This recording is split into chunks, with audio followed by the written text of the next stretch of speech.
Disventure Camp All-Stars, the newest full season of Disventure Camp 2 released at the time of this video, has had a lot of hype, controversy, and opinions, and overall has been an interesting experience to watch as it has been released. Now that it's completely finished, I want to take an overall look at the season, its positives, its flaws, and everything in between. Welcome to today's video, everybody. My name is Alec Disventure Camp, and this will be my personal season review of Disventure Camp All-Stars. Before this begins, a few things to note. I am not in ownership of the background footage. It is owned by Nation Cartoons. Additionally, this is my personal opinion / analysis. If you have different, that is completely fine. In my videos, I do sections for organization, and those sections are overall positives, overall negatives, characters, and then the overall thoughts on the season and the conclusion. Any other information needed specific to the sections will be mentioned in those specific sections. Alrighty, with all that out of the way, this video can begin. Well, I needed the money from those interviews. And besides, not like anything I said was a lie. There are definitely some positives that stuck throughout the entire season. The number one, I would say, being the animation and voice acting. Need I say more? The animation and voice acting is stellar this season, and that is something I have always viewed as a huge positive for Disventure Camp. It improves even more this season, just being so gorgeous to watch, and the voice actresses and actors do an awesome job with all the voice lines, just the characters. Overall, I just adore watching that. Anyways, the season 2 / season 1 interaction. This season will always be compared to Total Drama All-Stars to me, and one thing that season gets bashed for is the fact that two casts barely interact. Sure, you have Courtney and Scott, but after that, it's kind of hard to find interactions beyond the basic ones. They stick to who they know, and it removes a lot of what makes an All-Star season seem so interesting.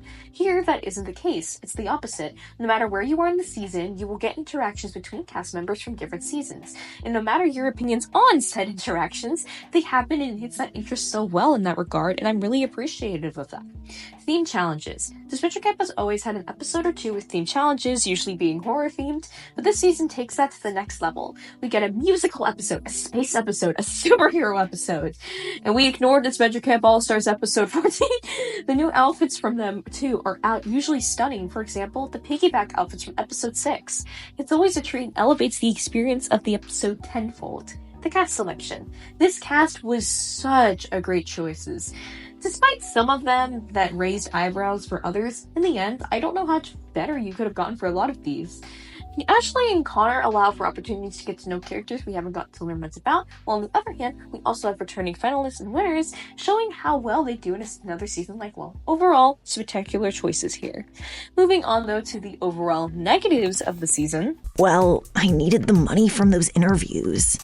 And besides, not like anything I said was a lie. For the overall negatives of the season, the dragging plotline / pacing. Something the season struggles with is a lot of storyline pacing to me. 2 examples right off the top of my mind I would give is You'll Regret and Tom and Jake's mess. You'll Regret is fine in the earlier episodes, but then it spends like 10 episodes with the same old You'll hurts Grett, but Grett moves past it. Then it takes 2 episodes, 1 episode mainly in total to end it all, and things like that. This isn't the worst offender of this absolutely, but it's off pacing to me.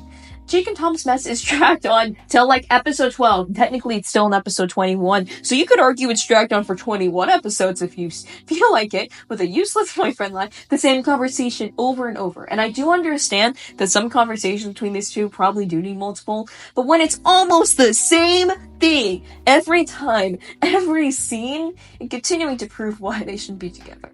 Regardless, these are just certain plotlines specifically, and I'll be diving more into them once we get to their own little character sections. There are certain eliminations. Though this season has some peak eliminations like Yule's, it has a lot of ones that don't work in the end. Gabby somehow gets eliminated by switching phones. We never saw that happen in a shark. Alec gets eliminated by her gems falling out when we never saw Riya get the required gems and never saw her gems fall out of her backpack. Connor quits despite spending the entire season saying he would defeat Riya in some way and was here to win no matter what. Examples like this and more bring down referred episodes and leaves a sour taste to me anyway after watching. The amount of love drama. Look, I'm not against having any love drama in a show, but this season it was kind of excessive. I have a personal hatred for love triangles / meshes sometimes, and we get 3 of those. Tom / Jake / Aiden love mess, whatever the heck you want to call it. Alec and Riya / Connor, whatever you want to say that is. And the fun of love triangle of Trevor and Derek and Crystal. Also, the only people that were not in some sort of love plot drama, I don't even want to know what you call them, this season that can be. Fiore and Miriam cannot be, for obvious reasons, were Lake and Tess. And Tess was already in one the previous season. So Lake is the only one here who has not had any romance of any kind. Again, no problem with having a few here and there, but when literally every character that can be in a relationship of some kind was in this season, except Lake, yeah, maybe tone it down just a little. Derailments. Though not every character suffers from derailment, a few of them do, and it hurts to watch. Some examples I would give are Alec episodes 14 to 16. Oh, and when he said he left his child in pain, Ellie episodes 14 to 18. Ellie being overly villainous, i.e. letting Jake suffer for no reason other than enjoyment, when season 1 Ellie would never do that. Jake losing all his development in episode 18.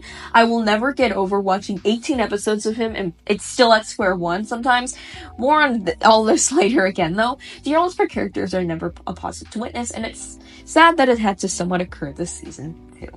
Well, I needed the money from those interviews. And besides, not like anything I said was a lie. This will more so be discussing the plot lines, arcs, etc. of the characters, and it'll be going in official elimination order, starting with the first boot and moving towards the winner. James. Despite being the first boot, the screen time he did have was used wonderfully. Seeing how he has changed and kept that change was nice, his moments with Aiden are sweet, but the main highlight for me was him and his interactions with Yule. The fact that after everything, James still wanted to help Yule and lead him to a better path because of them originally being friends, and even thinking that his entire act, quote-unquote, is an act? It's really interesting, and especially in the motel episode, it was just awesome to witness. Maybe in another universe, you'll actually listen and put effort and interaction with James, other than being a horrible human being. Could have been cool to see the two as friends again. The only negative I could give him is how he begins to forgive Jake, making no sense at all in terms of how the beef originally started, because one of the reasons is that Jake is brave. He was brave when he tried to say that Aiden was cheating on you. That was never an original problem, but overall, James was good this season. Like, she doesn't exist much within the season. The most scenes that she does get are nice. I liked her first interaction with Tess and the further reveal of her backstory in DCAS episode 11. Otherwise, she was a huge Jake fan and Jake was a fan of hers, so I do find it interesting that those two didn't interact at all except for once in the first episode. Regardless, I don't have any negatives with her because she had so little screen time this season. Plus, to me, there was nothing both wrong with her writing and her character as a whole this go around. Hoping that if in any other format, we'll be able to see Lake again sometime. Miriam. We got to see more of her strategic side this season. It was great. The way she single-handedly exposed the villain alliance, indirectly causing the eliminations of both Fiore and Ellie, is just such a power play from her.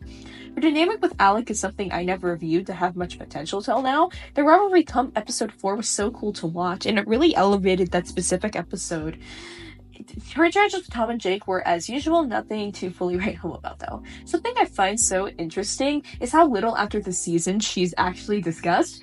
Like, after winning season 1, she was so popular, but now she's just not? Not sure what Disventure Camp All-Stars did to affect this so badly, but I don't know. I think it's just interesting. Overall, good character with the appropriate amount of screen time this season. Just, yeah. Hunter is a character that had quite a bit of change to his personality. The reason I've heard for this, do not quote me, is because season 2 Hunter was a self-insert of sorts, which is the reason he kept winning immunities, had Quantum in Disventure Camp season 2, etc., etc. So, the writers for Disventure Camp All-Stars wanted to fix the aforementioned mistakes by switching him up this season. At the beginning, I was very iffy on it all, but seeing it all completed now, I can safely say I do like this version of Hunter. The main thing this Hunter focuses on this season is his relationship with Ellie, and despite not personally shipping Hunt to Ellie anymore, the way he cares for her so much is so sweet. Learning to draw to try and make it up to her, trying to show that he sees her as so much more than what the online haters think, Ellie thinks a decent boyfriend. His scenes with Tess were also awesome, particularly the one at the end of the motel episode. It has to be my favorite Hunter scene of all time. The one negative I do have to give him this season and how he treats Fiore. Now, I do realize and understand Fiore is not the nicest child. And if he wants to hate her, he can. But, like, what did she ever do to him?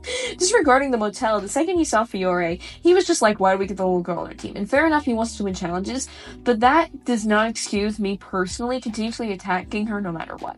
Like, every second he sees Fiore's existence, he is making some kind or form of comment on her. Even when he is eliminated, he mainly focused on them picking Fiore over him to stay. Despite Fiore being bad at physical challenges, her smarts can carry a team point easily. Just look at Purple Team in Season 1. Otherwise, he was solid this go-around, just wish more of his screen time in the game wasn't on hating Fiore, but there's something that could benefit his character more rather than showing he hates little girls in Disventure Camp. I don't know. Fiore had a much smaller role this season than she had in Disventure Camp Season 1, but she still had a lot of her flair. The same flair. The main change is how she goes from somebody who's very strategic to fit more of a comedic role, which she managed to do extremely well. Every line of hers, whether it's the one where she says to Yule, calling out your pasty face, her final elimination words, etc. Something intriguing this season takes on the perspective of showing how Fiore does with her cover blown the entire time she's there. Suffice to say, she struggles. Everyone on her team hates her except Allie and maybe James. We never got to see James' opinion of Fiore. And she's left to fend for herself most of the time. Like being left alone in the ocean, until Alec and Miriam find her, and they also blame her for most things that go wrong on the team. She is not at fault for losing in episode 5. It's whoever decided putting the 8-year-old in the running section of the course. Her dynamic with Alec was so bittersweet this go-round. We didn't get to see much of her perspective until the finale, but that one scene was so adorable and truly showed her care that she had finally grown the ability to have emotions and not find them entirely weak. Though this does lead to my one little negative, just no build-up. Throughout our time on the season, we don't get to see any of the specific idea. Like, we never realize or see her realize or think emotions are weak. She spends the season insulting people, which isn't an issue on its own, but I view that adding even a little more build-up to her for adding would have added tons. Like, Season 1, Episode 11 with that confessional, we don't get anything like that this season. And it hinders, again, it's so sweet and adorable, but it just isn't as well to me. In addition, the only other thing, this could be a tad nitpicky, is just wanting to see a little bit more strategy, but again, the change in role is probably the reason for that, so it's fine. A few more interactions with Allie would have been cool, I guess, but yeah, that's not really a negative, that's just me personally wanting to see that. So overall, I adore Fiore pieces this season, and she was great the screen time she had a chance to have. Ellie, my favorite character, got done dirty and yet got done so well. It's interesting to analyze for that reason. I'll start off with what I think was done well with her. We get to see so much more of her perspective in Gabby and truly showing so much how she does care for her.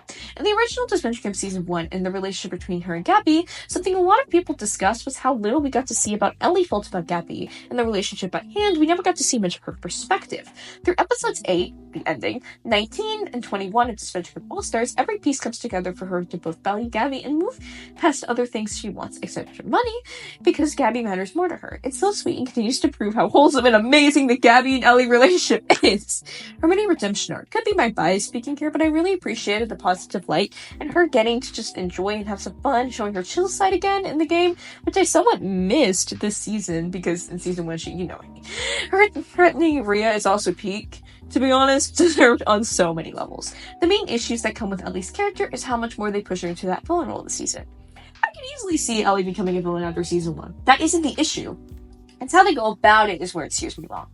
I can believe Ellie would slander people in interviews for money. I can believe she holds grudges towards Tom, Miriam, and Jake for causing her to feed Jake for obvious reasons, but you lose me when she's hunting for a totem that doesn't exist. She's making Jake suffer for no reason and pushing Gabby off on purpose in a few scenes. Ellie is not stupid, but she's never been so paranoid to go hunting for a totem. She doesn't even know if it exists to the point she's hunting day and night to hopefully get her hands on it. It would make more sense if they, actually announced its existence. But they never did! Ellie was somebody who felt remorse when she originally lied to Jake, and it wasn't even her plan in the first place. It was Alec and Fiore's. Here, she is making up ideas to make Jake feel pain emotionally with Tom and Aiden. Which, when did this change in character happen? I can believe she would do more strategic moves this go around due to what happened last time. But I cannot see her being so willing to do all this just for fun. And given this is all Ellie does in those episodes, it doesn't help her case in the slightest. Then Gabby, you cannot tell me she would push off Gabby just to go talk to somebody about elimination? To me, that's also not there, because in Season 1 she valued Gabby, she put her first in most situations from my point of view, and she just decides this season to just not. Mentioning her lying to Gabby as well, I get she was on the spot and that it made sense for her not admitting it to the entire team, because if we get her voted off. But she could have told Gabby in private afterward and explained why she did what she did rather than hide it for episodes on end. And with how fast Gabby forgave her, it wouldn't cause much of a ruckus. Overall, the latter episodes she had saved her, but the few episodes she got early in the beginning of Disventure Camp All-Stars we're not the entirety of Ellie I knew, and this is only the beginning. Tess. Therapist is a word Tess has said she doesn't think she is in the greetings, and yet I can't find a better word to describe what she was in the season. She supports everybody she interacts with while not having much of her own to stand upon. I enjoyed her interactions with Ellie, Aiden, Gabby, the works, but the problem is, in every conversation, she's supporting them, which first off, I do think is some nice character development from going to the person who needs support to being support. I think that's really sweet. But second, I don't have an issue with her having support conversations. It's just every time it relates to the other character, and she isn't been able to give him much time on her own. Maybe explore a bit more backstory, maybe learn why she got her to arch so much, etc. Just something along with the therapist's role. The original boot order, which will be mentioned a bit in this video, so expect that, had her second, so there had to have been more plans for her. It intrigues me a lot, but overall, I was fine with Tess this season. She did bring some wholesomeness to the season, and I fully respect it. I just wish I could say more on her rather than being a therapist of sorts. Ashley. I remember when I made a video of showing why Ashley deserved to be Disventure Camp All-Stars. It was around episodes 1 to 3, I believe. A statement that I do remember, though, that I ended on was hoping she wasn't going to be Jake's new bestie / best friend. And she was exactly that. Staying more in the positive spectrum, I did like her friendship with Ellie. It was sweet and added somebody outside of Jake to interact with in the end. She also says that one word to Riya in episode 11, which is just peak, and so true! Sadly, she isn't peaking anywhere else this season. Starting with the biggest offender, the fact that all she does in her 10 episodes of screen time half the time is be best friends with Jake. There's nothing wrong with having a main dynamic for a character. However, the problem is when it comes to the expense of that character. She might be getting mad, closer, or whatever, but it's always with Jake, and therefore it limits her as a character because every time she is with him, the topic is usually him. The exception is sometimes votes and her backstory, which is nice in concept and works well, but it's never expanded upon between 2 episodes, and is only mentioned because Jake is having more problems. Her elimination is directly to teach Jake and give him the momentum to develop, which he has till it's episode 18, so her elimination also ends up as a waste. Since she is Jake's new bestie, she is also connected to Tom. And though it seems like a cool dynamic, they only interact about Jake. In the finale, she ditches 100k so she can save her farm, so Tom can talk to Jake and they can have their yummy moment early. She should have helped. I guess that's fair because it's in character. I'm just a little salty about that. Also, I'm a Tom and Jake pairing hater, reasons explained later, so helping them think it together is not something I'm much a fan of for that reason too. Now, when Ashley gets the miracle for her character of being away from Jake, what does she do? Well, she takes vengeance on an 8-year-old, of course. I completely get her dislike for Fiore, and that's fine, but it's the fact she purposely lands on her, which she could have been treated severely, and says the reason is because they lost the challenges last season because of her. No, that did not happen.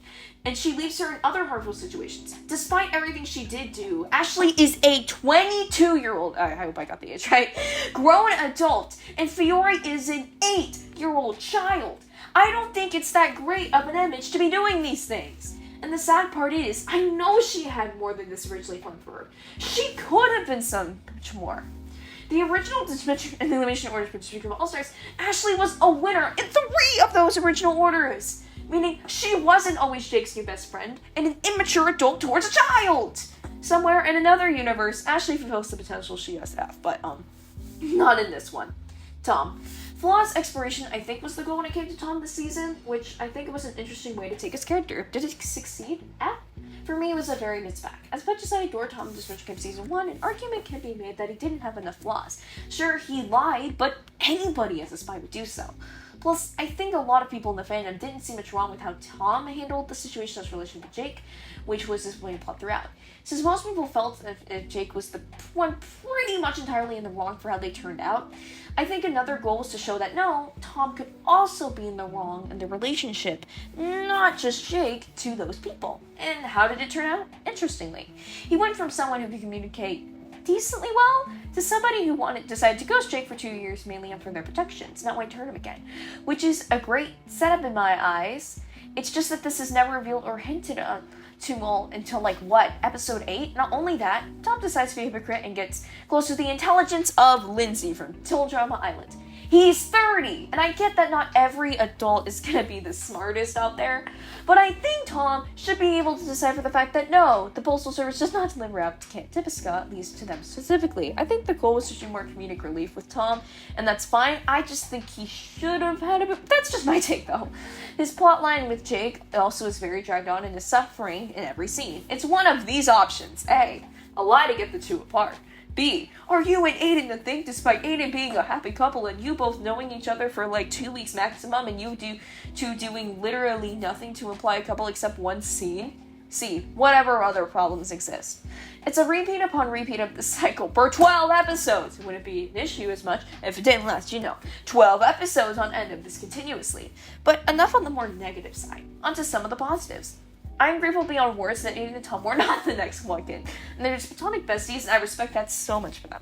Every Tom interaction with Gabby is always a treat to see, and this rivalry with Ellie isn't that bad either. I also appreciate us getting to see more of Tom's character past Jake, because even though he is still hugely attached to Jake as a character, he gets to show more of his personality and grow more as a character from these other interactions. Overall, I'm mixed on him this season. There are things to like, but there's also negative in my lifetime streak. Yule is a character I was so excited to see back, given he was always one of my favorites from season 2, and see how he would do this season. So, something I can say is Yule fits this role perfectly every time and shines in it, even if it's not for the best reasons. For example, in his plot with Grett, originally I was hoping and praying it was a healthy ship and not toxic. Yeah, that did not work out. But out of the two, the plot let Yule show more of his awful nature. Despite being an awful person, he has the attitude and humor to make him such a fun character to love-hate. His dynamic with Emily is so darn funny. Any words that come out of his mouth will either be the funniest thing, the most offensive thing, or both sometimes. We even get to see another side of him in episode 19, where deep down, there might be a side of him that wants to change, under all the awfulness. Until he sees an opportunity to do something completely different. He reaches rock bottom, he'd be willing to change for the better, but as we wait until then, it can be hilarious to think that in one episode, Yule executed the Riya situation even better in most people's eyes.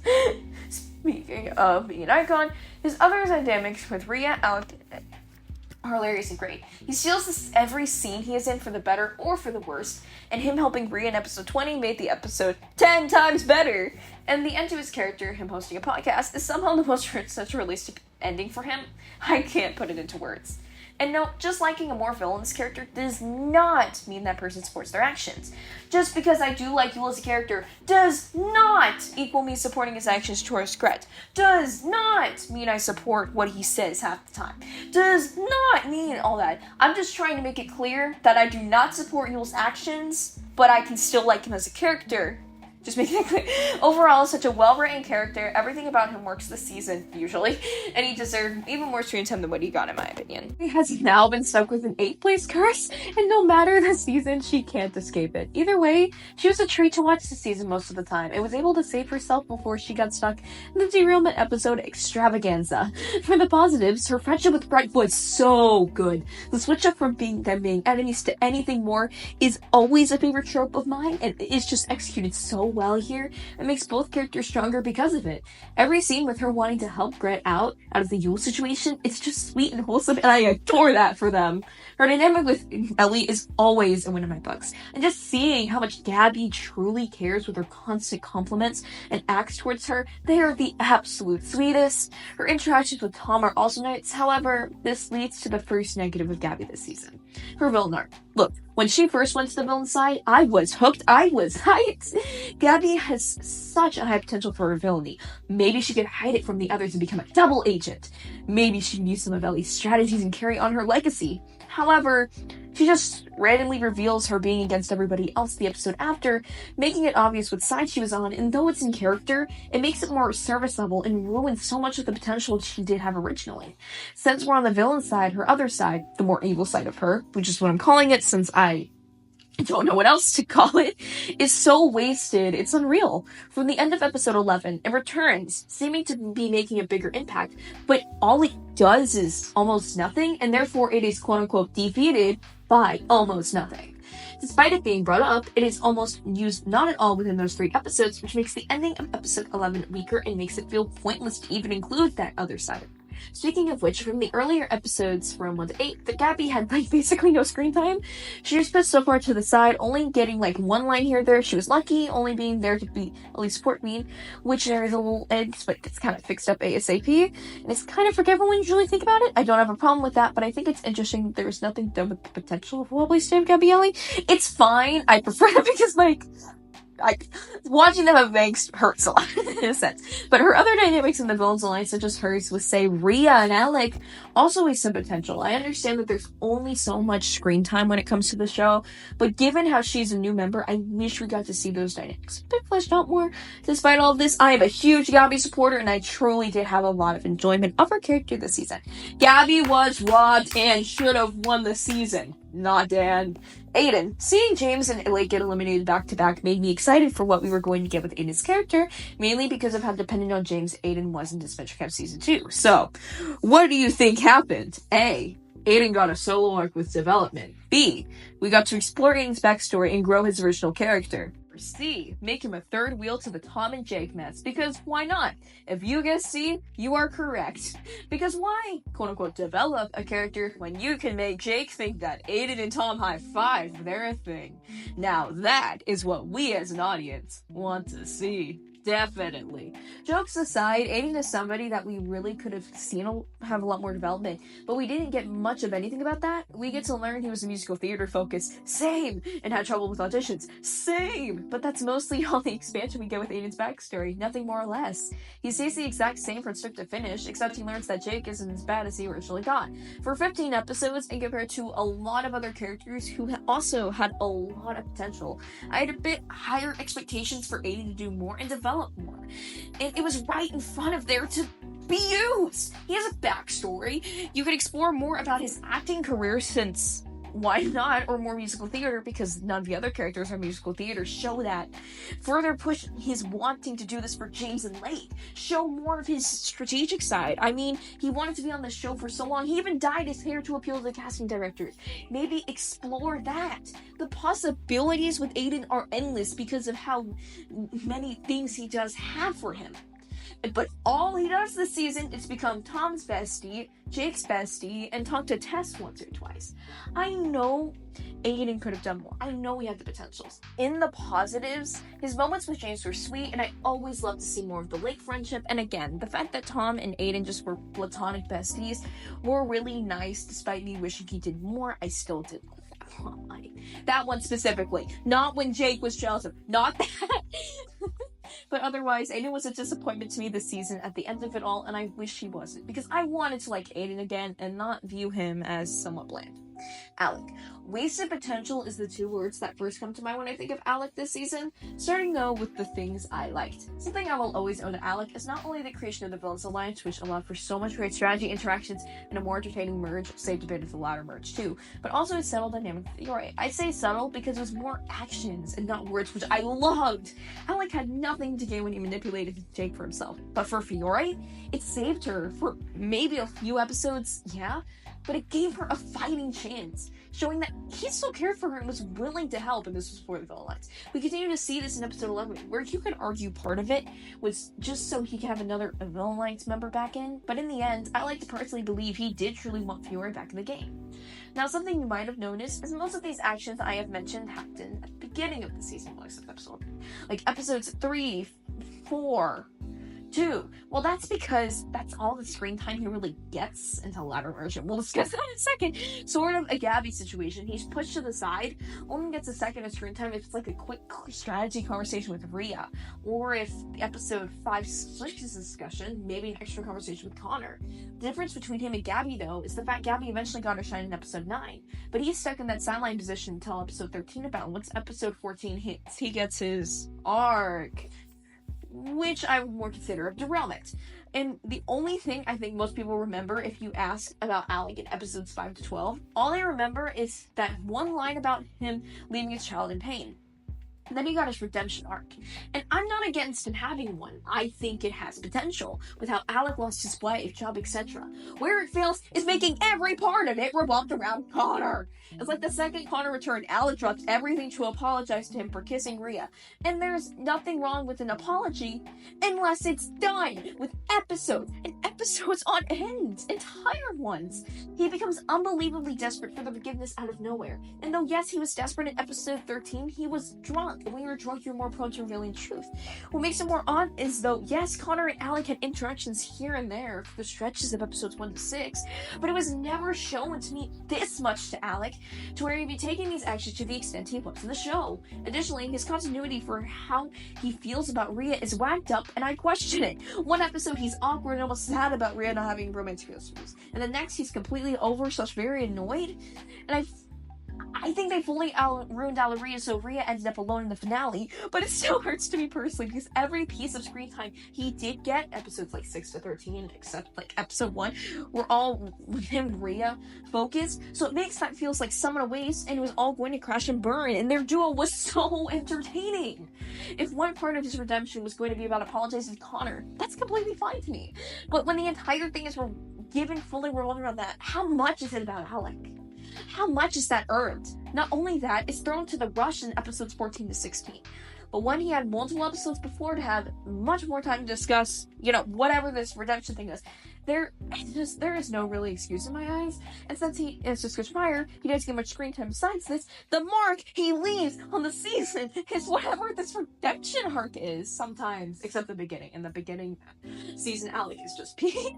It's sad for me to say the least, but I hope if we ever get to see Alec again in the future of the show, we also get more of the strategy and screen time that is in episode 14 to 16. Please no. Grett. Like Ellie, she was done so dirty yet done so well. It's an anomaly to discuss. As stated before in the Gabby discussion, I loved the change in their enemies to anything more friends. It was awesome to see that revelation. In the latter merge episodes, she was just incredible and really saved those episodes, making them watchable and expanding her character to new heights, which we'll discuss more in depth in a second, but I think now I need to begin discussing her in the pre-merge and the earlier merge. She's Yule's tool for episodes 1 to 11. Some of episode 12 and 13 have this issue, but it's more way thanks to her interaction with Gabby and her standing up to Yule as well, but still need to mention that. Every piece of her pre-merge screen time is one of two things. A, no way Yule did this, it's fine, Yule is doing this to me, etc. B, one strategy, character, one light charge, if we're lucky. Nothing wrong with having your character be surrounded by Yule, that's fine, but where Yule can do more than just be with Grett at the time, she doesn't get that luck. For basically every piece of screen time in the earlier episodes, it's her being so passive when it comes to Yule's actions, her excusing Yule's actions, and if it's not that, it's her talking to Yule about strategy. It's impossible to escape. The one thing we did get was an interaction with Riya about Yule, but in the end it never went anywhere, which is such a shame because it showed Riya being the right one for once, which is hard to say literally any time else with her character. Another issue is that she becomes one note, please tell me what other personality Grett has in the earlier episodes, rather than being passive Yule's girlfriend. We also never get to see how this change in Grett's personality happened at all. We're told and somewhat shown her change, but since it's not explained too thoroughly or shown how she changed or when she changed somewhat, it weakens it. I argue though, us not knowing the origins of Yule or Grett, how Grett fell for him, how did Yule charm Grett, is a bigger issue. Maybe there was a time Yule was a little genuine. Maybe we could see a flashback or some perspective to how Grett was so willing to pull up with this. What did Yule do to where Grett was willing to take this awful treatment for a month? I don't know, such horrible treatment for so long. That would make it more explainable. It would explain why she stayed for so long, make it understandable, and make her more sympathetic than she already is. It would add more. And it's time we go to episode 14, Grett onwards. She is a star in these episodes. A lot of others who lasted the ladder of merch got their weekend derailed or red characters, but Grett avoids that, which I respect, and I'm so happy she managed to do so. But what makes her so great in these episodes? Firstly, she does not have Yule holding her back her character. She already broke up with him and had that moment, and now she can shine. From episode 15 to 16, we got to see her move on from all the trolls that caused her to change herself and begin to care not what they think and do things because she wants to, not for others. It's beautifully shown, written, all I could ask for is it happened earlier. We got the chance to see more of this. Not forgetting episode 17. We get to see how ignored she is in her family, and how they miss Yule more than her. And it's reflected so well in her horse, Autumn. When she learns she's a mother, she wants her to be able to relax. She wants her to make choices that benefit the pony, so the pony never has to experience what she went through. Neglect, ignorance, and being unheard. It's so sad, but so well done. Not to mention her strategy. Her episodes 15 to 17, she's playing the game perfectly, getting good relationships with everyone and making license left and right. Then we need to pretend Alex exists. Even in the motel, it was awesome to see her interactions with Ellie, and her having fun and enjoying her friendship with Gabby. The sad part is, this all comes so late, and as incredible as it is shown and as mentioned, it cannot be ignored what she does for most of the season. Still, she's definitely on the higher end of my rankings, and I appreciate her making a lot of the latter episodes bearable and watchable. Connor. When he returned to the game, I was so excited to see where they were going to take his character. Now, I wish he never returned. But we've got his start of the season to go, so let's get right into it, shall we? When I saw him announced, I was both excited and worried. Connor to me has always been Riya's side character, nothing more or less, so I was hoping he'd become more than that. And did he really in the beginning of the season? We got to see him, quote-unquote, lose Riya for the first time, and he was still desperate for her, but you know. We also get to see his interactions and growing bond with Alec, but otherwise, you don't get much other than him derailing the letters to expose the Phil's alliance. I think it's eliminated and vowing he will not saturate anymore after his episode 6 elimination. So, on paper, he seems like an awesome returning just from that. Now he, quote-unquote, dislikes Riya. He can now get that vengeance and go from her biggest ally to her biggest enemy, allowing for some extra spice in the season. We also get the chance to see some friendships develop. Who knows, interact with some of the heroes and develop more as a character on his own without Riya fully taking over every piece of screen time? But we only partially get this, and partially it's being generous for what we do get here. Episodes 11, 12, and 13 apply that Connor is not only going to be the new leader of the Heroes Alliance, but he's also going to be the main adversary towards Riya, and he has a bit more than what he's telling us. Maybe we can dive more into his bigness came to be, more of the hardships he's faced. It was a nice direction, and I was intrigued to see where they would take him, but like most things this season, episode 14 ruins everything. It was fine at first, but his interaction with Alec, I blame more Alec on how it turned out, not Connor, especially since what he said on the boat while battling is so real. Where I get mad is that ending scene on the dock. Everything was a lie. He never achieved his business, never achieved any of that. It was all handed down. An interesting idea and concept, but it ruins what made episode 12 speech so solid. It's so special. It doesn't have to be more flashy than this one scene, and it reinforces his attachment to Riya, which is clear and still existent. So one of the main reasons I personally was excited to see him back, being number one enemy Riya, is null negated, because how far is he truly going to go if he's still that in love with her and still so desperate to get her back? The following episodes don't help much at all, with his attachment to Riya being such a main part of his character still, and being his main focus throughout all this, without getting much to expand on his character on its own. Except that one backstory scene, which feels more like a backtrack towards his character than anything else. Something I also need to mention is how every episode, there's a minimum of one confessional where Connor's like, Riya, you are going down, I am here to win. Tell me, let us sit here and truly think about anything Connor directly did to weaken Riya. Actions speak louder than words, and all he did was vote against her. That's it. That's what even Jake and Ellie did. And I get it means more because he loves her, but I don't care. If you're gonna keep saying and pushing the idea that you're going to take down Riya, do something that causes something similar to that isn't just voting. Don't even get me started on the Prince saving scene in episode 17. I get so mad when I see it, but you know what makes me more mad? The fact he was still pining after her when she almost made him paralyzed for the rest of his life. And she stayed down a good person, fine, but she has done no action to showcase that to Connor during all of this, at all during the season, or probably recently.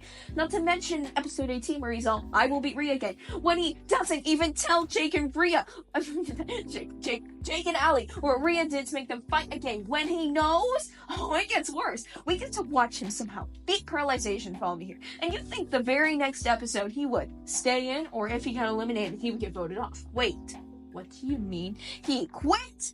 I think what makes me more mad is we could have got to see Grett have more screen time for her peak plot line, and we got none of that, so we can hear Connor say, "I will beat you, Riya, for the 15th time in a row." In the finale, you know what he does? He still offers another hand. I swear, I am convinced if she lost, he would have still ran back into her arms so willingly if she put another, I was just acting, Connor. But I will say, at least she got married and moved on. The only thing that makes me wonder is because the current DC president is around a year after Disventure All-Stars, which makes me wonder, how is he able to move on from Riya so fast that he gets married?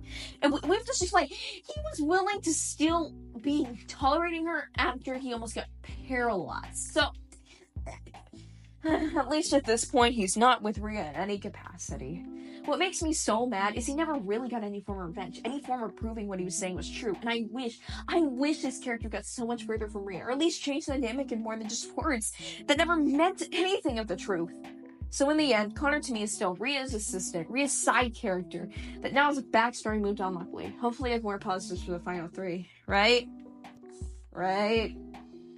Ellie, one thing I will appreciate Ellie is after the season, she's not just a bland gamer girl, which, yeah, that's cool. Another thing I found really nice is they used Ellie's overall disliked reputation within the fandom to their advantage and made it into her arc, which I think is something many people can relate towards. Everyone gets hate of some kind of the internet. It's unavoidable, and I haven't seen an arc like this in a while, or really ever in the series I've watched. She's insecure about it, doing things to hopefully please the viewership, and yet she always falls short. It's tragic. It opens up so much development. So you think they would keep this throughout the entire season to not only make her a rootable finalist, but to add depth to whom she was once just a sweet, such kind girl with nothing more or less. See, here we have Jake, a character who needs a rival, and here we have Ellie, a character that can be his rival. So she is, but besides that, for episodes and episodes on end, starting from episode 7, she just becomes Jake's new rival to fight with 24/7. She barely, if any, has anything about the viewership, and it's all quote-unquote solved in episode 11 when she's with Hunter and Tess. So what more is there to bring to the table for her? It continues the annoying Jake rivalry to the bitter end, but also adds a villain arc. I do think Alec could have been such an interesting morally gray character, trying to do worse actions to hopefully please the public, sort of like how Riya does it, and that's how the two somewhat connect, and maybe even on a deeper level, but we don't get any of that. Instead, she randomly decides to lead Jake to the bear in episode 14, which will never stop me from making my blood boil. Stupid strategically makes no sense in Ellie's character and starts making her so much weaker. From episodes 15 to 16, all she is a Jake hater. It's all she gets. And her hate is brought up somewhat passively. I mean, as her hate... her hate towards from being a streamer and stuff like that, not like hating it. That's what I mean. But barely at all, removing what could have been such an inspiring arc and making her rootable so we can have gaming references by Jake no matter the episode. She might have cool interactions with Grett. She might get intriguing talks with Riya, but Jake's rivalry shines over it so much to the point where it can be what those conversations are exactly about. She also gets stupid in episode 18, and I liked her more in episode 20, but yet again, she came second to Jake. Honestly, we need a villain arc in this show for the characters that went second to Jake and got jealous. Everyone wants to get dragged like Jake, and well, they just left Allie there, even though it is only because of Allie Jake made finale. It makes me so mad because you see from episode 7 to 20, all she gets to be is basically a Jake hater. Someone who references gaming. Well, we could have gotten so much more complexity, and they just put effort into what I would consider an arc that could have went on for that long, or could have switched. Maybe she becomes a villain because she gets hated on. She's like, maybe if I go to the more villainous side, the fans will like, do something like that if you want to still have her villain arc or something. Use that interesting arc from the earlier episodes. But you change it. And then you can make it her realize she just needs to change for them. She can be herself and move on from them. And use Hunter, too, to help realize this more. I don't care, but it could have been so good. Instead, watch the season and we get such a wasted character that's Jake's new rival. Jake. I could talk about Jake this season or the previous for 2 hours straight and still not be done with everything. That's how deep the Jake lore manages to go. And this season is no different, since it can be argued he's the main character as it's begun. Before this begins, I would just like to make it clear this entire season revolves around Jake's every need, desires, a character, in fact, ruining other characters just for his purposes. Let me take you down the list of every character that's stuck to Jake. Ashley is mainly stuck as his best friend, Allie stuck as his rival, Aiden stuck as his third wheel helping him develop, Connor stuck to him so he could be more elevated, more of both him and Connor, Ellie becomes much more petty so Jake's in the right, Miriam spies on Alec to make sure he isn't doing anything to Jake, Grett becomes Jake's ally so he's saved and can make finale, Hunter, Hunt Jake, shippers be Walden. I just had to mention this because the Hunt Jake shipping community has, oh my gosh, it is such a huge shipping community. Respect your ship. I just had to include Hunter on this for that reason. Like, praises him like it's nobody's business, which is fine if she's a fan, but you know. Tom, do I really need to explain that? James is forced into forgiving him, even though the reasons he has makes no sense. The only people who get to escape his clutches are Gabby, Tess, Yule, Fiore, and Alec, and even Fiore and Alec have to manipulate him 24/7 for drama. I get some characters will have dynamics, and it's cool to see more interactions still, when almost every single one is to force this one character to be elevated at the expense of their own character somewhat, mainly. I'm looking at you, Allie, Ashley, Ellie, all of you three. It isn't enjoyable anymore. I do like his dynamic with Aiden later on because of how it subverts the expectation I had, and it was nice seeing the two make up. His dynamic with Miriam was sweet. Ashley and him had a decent dynamic, Otherwise, I don't really like any of the others, and the main problems with these dynamics are Allie and Tom, which are his helpers. How ironic. Starting out with Allie, since Tom is just going to take a hot second to discuss, not only is it his character's fault for Allie just becoming his rival, at least I blame his character, but he isn't even in the right in the beginning of the season or later, sometimes. Examples include telling Allie to go away despite doing nothing to him, even when she's being friendly. He apologizes and expects all forgiveness, even though she can't expect back with him not doing the action shit to deserve her forgiveness. There's more, but I need to go into the latter version because I have a theory that Alec switches, becomes a villain and much more petty just so Jake looks better as a character. And it switches for being Jake's fault to both of their faults equally. It also reminds me a lot of the Ellie / Jake dynamic, 10 times more annoying. Episode 18 is also where it all crashes into smithereens because despite being able to work with each other the previous episode, they hate each other just so much that Jake decides to sabotage Ellie so she can't win. Not out of strategy, but out of pettiness. Did I just witness 18 episodes of him taking over the screen 90% of the time, developing in so many shape or form, all three thrown away so Riya gets plot armor? I've heard around that this is just regression. It is natural with yes. But that is why it happened at the beginning of the season, so that he could develop from those regressions. Not only that, it wastes Ashley's entire elimination, which I brought up earlier, which I thought was to help him finally get on the road to long-term develop, but I guess not, since he's just as he was in episode 1 and 18. I don't like to believe, but I believe that he never developed, or at least if he did, it's in the garbage now. Which leads me to Tom and Jake and why I think they shouldn't be in a relationship at all right now. Lies. This relationship has had issues with lies several times, and it, in fact, fell apart with one, multiple times. Regardless how you view the reasons for the lie and why Jake believed that lie or why they both did, even in DCS, but if a simple lie is just gonna break the relationship multiple times, how long is this ever gonna last? Tom goes to Jake for 2 years, regardless of the reasons. 2 years? Every call ignored, they probably would have never talked again, or at least longer if he was willing to ghost for 2 years. They weren't together in Disventure Camp All-Stars. If somebody ghosted me for 2 years, my feelings would have flipped within a month. And this all boils down to Tom and Jake's biggest issue, communication. I used to think Tom had a little bit of at least decent communication skills, but that all got thrown out the window in DCS, where he lied, ran in every opportunity he could, and ghosted him for 2 years. I continue to highlight that because the fact he was even willing to do this in any catastrophe just makes their communication awful. Jake was also better at communication this time around, but another issue to focus on this season, since it was in the previous season, he had communications, I don't know. But Jake thinks that just because Aiden and Tom high-fived, they're together. Excuse me? And he keeps on this to me continuously, and they'll fine. If he thought something was happening after this in episode 6, but it was before, and all they were doing was platonic friend things. Like, Tom and him weren't even together at this point. He has the right to make friends with other people. I have genuine fear for what could happen if Jake sees Tom high-five somebody else outside the show. That to me is toxicity at its finest, because also they don't have trust. Tom didn't want to talk to me to protect them both, which means he did not trust the two of them to fix this mess, let's actually be decent together. Now, Jake's distrust is more justified from the past, but a relationship is built on trust. Break that and the relationship can break itself. Not only that, the two and me don't have chemistry. Tell me, while you were watching the two, discussing the same issues for the 4th time in a row in Disventure Camp All-Stars, do you think they have chemistry? Actual romantic chemistry? Any form of romance, in my eyes, requires chemistry to make it work. And since, in my opinion, they don't have it throughout the scenes of lies and paranoia, it doesn't work at all for me. They can't communicate, they can't trust. They don't. How's this gonna work?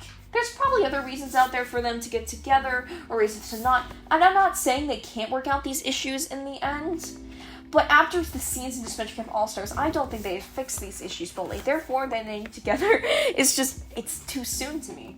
Everything revolves around Jake and his problems. The entire season, it just makes it feel very dragged on. They touched on whatever miss, the Allie rivalry, whatever personal issues he deals with. And I think that pretty much every plot Jake gets dragged on brings him down too, because eventually it gets noticed, and he's wanted to be out sooner and sooner. To an extent, I do think he worked well as a flawed protagonist to develop, but the fact he still has those exact same flaws at the very end of the season, with synopsis and not maintaining his quote-unquote development, which is a lot of his enjoyment for me, especially as interactions other than like Aiden and Miriam conflict are enjoyable and ruins whatever they're too. The reasons Jake does what he does is interesting, and it does that a lot, so I appreciate that most, if not all that was explained, but it doesn't fully justify everything that I've had to watch with him on screen, to me anyways. At least he didn't officially win, would have been predictable, and Ellie wouldn't have gotten the money, the other two Gabby, and that would have been the worst lose in a while. Alright, Riya. If you told me at the beginning of the season she was not only winning but also not being redeemed, I would have laughed so hard. And yet here we are with Riya as the winner, but upset in the end. It's an intriguing ending. I respect the writers had the guts to go for, but overall, Riya's character didn't hit that mark for multiple reasons. Her actions. As stated earlier, actions always speak louder than words ever have. Every time Riya does a horrible action of some kind, she makes a regretful expression and moves on, but we never get an expansion of that.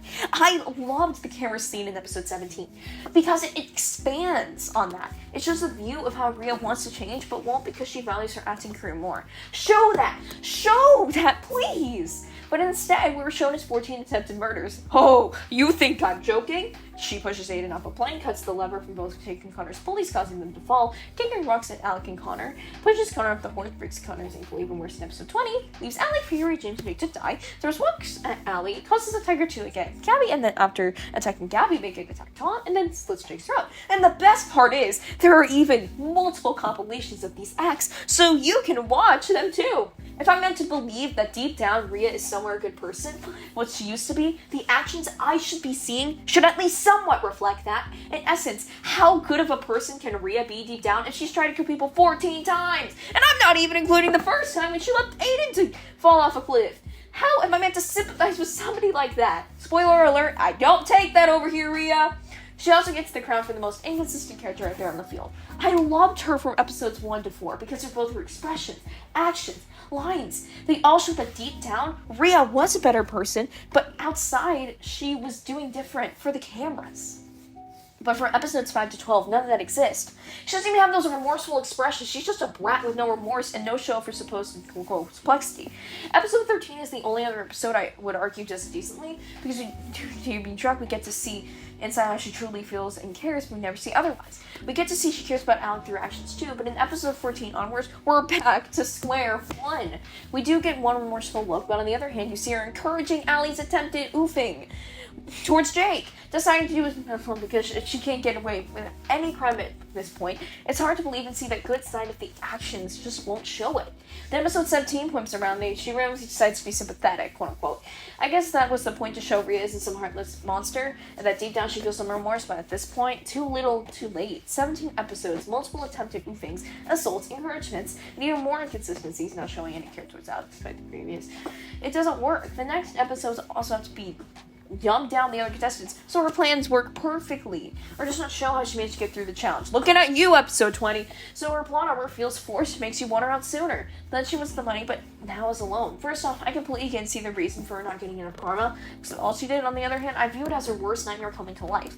But even then, it is still strange in a sense. A few other things I feel the need to mention about Riya right now. How is she not in jail? Let me get this straight. Trevor and Derek, who didn't even kill the animals themselves, but high intervention to get like 3 to 4 years in jail. Jason doesn't want to criminal for hurting animals. For Riya, somebody who's done attempted murders like 15 times, assaults, doesn't get anything? And on this topic, how is she not got haters? Remember how James in season 1 got canceled because how he used Aiden for like Instagram followers?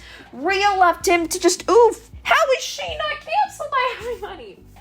Makes no sense, and it's a fatal flaw in Riya's entire character when you think about it for more than 5 seconds. There's only so much that can be acting, and when you see every bad action that Riya has done this season, how much can be unexcused? Also, I am so much more interested in Isha's character. Please be done right if she ever gets the chance to be in the official season. In the end, Riya has a lot of inconsistency issues. I'd even mention the ones connecting this to one season 2, but yeah. And it weakens her character, and in addition, is not executed so well.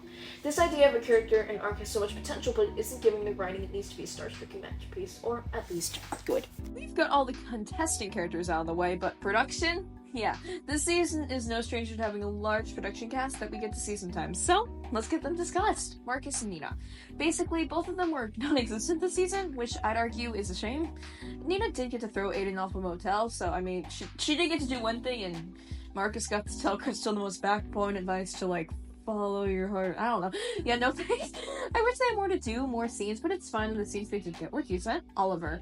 You know how I just said that Marcus and Nina were non-existent this season? It could be argued Oliver did even less. There were long episodes periods where he just wouldn't appear. So like half the fandom thought he was being held hostage. Turns out he wasn't. He was just too busy with work to appear anytime on screen.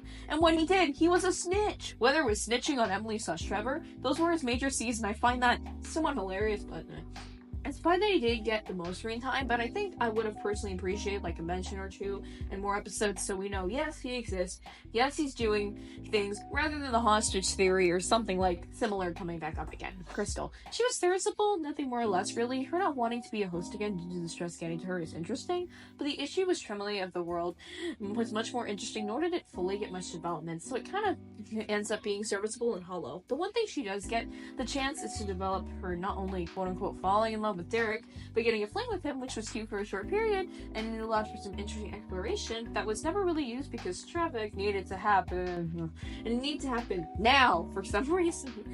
It also never explains how or when Crystal moved on, because to me it still seemed like she cared, maybe even in love with Derek.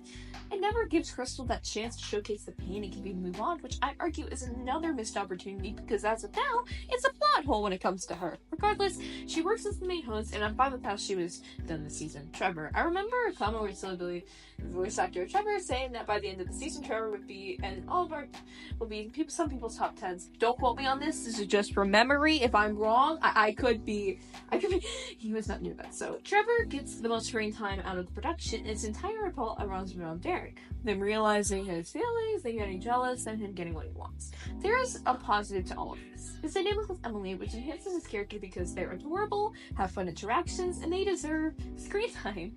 Otherwise, it's all of Trevor pining after Derek, and then getting what he wants because plot. I'll explain why I dislike Trevor more in Derek's section because he's more to blame in my eyes, but I personally think it could have been a lot more interesting if he kind of just moved on from his feelings and expand his character that way, because as it is now, it's more jealousy on top of each other, and then he gets what he wants, again, keep repeating, aka Derek, and everything's fine. I give respect to where at the end he was fine if Derek got with Crystal, but there is barely any development or focus on that, and additionally, how much did Trevor get challenged as a character? Maybe I'm missing something from the puzzle here, but I just can't see the hype for Trevor as a character, as I don't like one of his plotlines and his other one just burned in the fire, because why let Emily and Trevor have back at the end? Derek. Next is the first word that comes to mind when I think of Derek. In the end, I'd argue he got a lot more interesting ideas than Trevor, however, he doesn't get any chance to expand on those ideas most of the time. Derek secretly blaming himself for going to prison, Derek truly caring for Trevor, but not knowing how to show it, and him realizing how much he does care are all interesting ideas, but every single one of them happened in one scene, one off, with no build-up to speak of at any point. I'd also say he should have gotten the focus over Trevor, and turn out, so he feels like an underrated character, because he never got to see that potential. The one thing he does get the chance to develop this season overall without being rushed is his relationship with Crystal. We don't get to see how when he fully moved on from Crystal, and it gets thrown out the garbage eventually too. So, to discuss Trevor, my main issue with it is his rush on Jarek's part. He gets like the speed of an arc of him being, oh my god, Trevor, develop it! I need time to actually believe he moved on from somebody who has been developing a relationship for 12 episodes episodes prior, rather than it go faster than a cheetah. Additionally, I always personally view them as platonic. I was fine with Trevor having feelings in the past because we still had time to develop their relationship at that point if they wanted to go that route. But Derek's position hadn't been focused on yet. There was a lot of time up in the air. Now it feels entirely like a fan service thing that was never planned in the first place. Not to mention, we don't get to see specifically why he cares for Trevor. Why does he like Trevor? What are the reasons? It's the most basic question towards a relationship I can't even answer because we never get to see those specific things. And the montage scenes aren't even specific to Derek that much.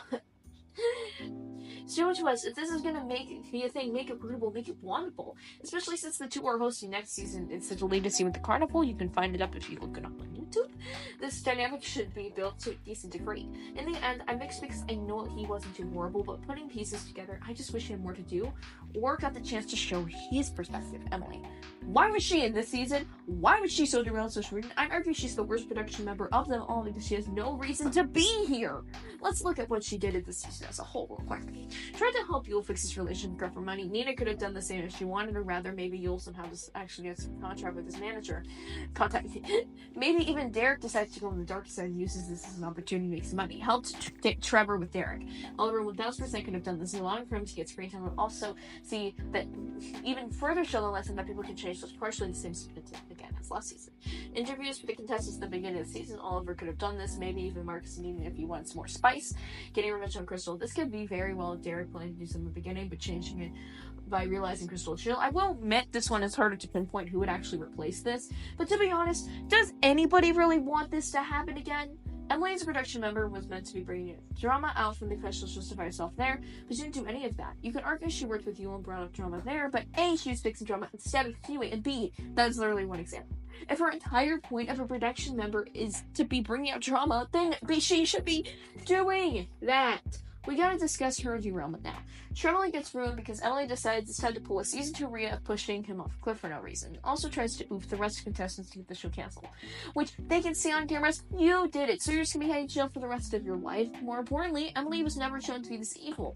Sure, she had sense and a bit more villainous tendencies, but it was never shown to go this far. Going into the local cartoon villain thing. We also don't get to know much about her. I personally am baffled on how she didn't get a Sad Stories episode because we know so little. I get there's only so much screen time she gets to have, but besides that, it's hard to pinpoint and describe how much we truly know about Emily's personality, especially after episode 20. I know Emily has potential, but I kind of just wish she wasn't in the season. This was how it's gonna be. I adore Emily, but it's burned to the garbage now. And Oliver and Trevor could have been so interesting. Her screen time could have benefited elsewhere if this was always the plans. Now that we have finally gotten all of the characters done, whoopty, that was a lot. Let's move on to the overall season thoughts and the conclusion of the video. Well, I needed the money from those interviews. And besides, not like anything I said was a lie. Overall, this season has a lot to love when it comes to the pre-merge and some latter episodes and plots. However, that late merge and the mischaracterization starts to derail it mess into this season up, and not in a good way. I'd overall say I'm mixed on this season, maybe leaning more towards like mixed, due to those reasons and those mentioned throughout the overall review of the season. In the end, I'm happy this season exists. I might have my gripes for it, but it is impressive that we got a 21 episode season, and it was able to expand the community to new heights, and also really showed where animated reality TV shows can go. I'll miss this cast a ton, and despite my issues with a few of the characters, I'm gonna miss them all. Anyways, thank you so much for watching. I would love to hear your personal thoughts, read your personal thoughts on the season characters, anything really relating to Disventure Camp All-Stars in the comments down below. Have an amazing day/night, and I hope you visit this channel again!